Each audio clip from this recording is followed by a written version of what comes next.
Hello everyone, welcome back to our channel and today we are back again with a new video.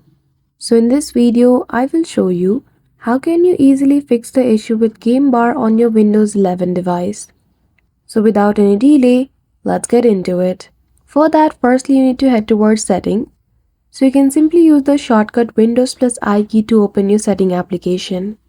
After that, go to the gaming option from the left hand side menu and go to game mode. Make sure this feature is toggled on. After that, go to Applications from the left hand side menu again and go to Installed Application. In this space, simply search for Xbox. Once you do, simply click on the three dots beside the application's name and go to Advanced option. In the Advanced option of Xbox, you will be able to see the option of Reset. Simply scroll below and firstly click on Repair. If the application is not working, repairing it will help to fix the issue. Even after that, if your issue is not solved, you can simply choose the option of reset below it.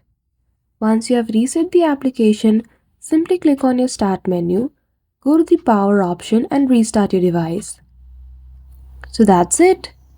That is how easily you can fix the issue with game bar not working on Windows. So I hope you found this video helpful. If you did, don't forget to give it a thumbs up and subscribe to our channel for such tutorial. Thank you for watching till the end.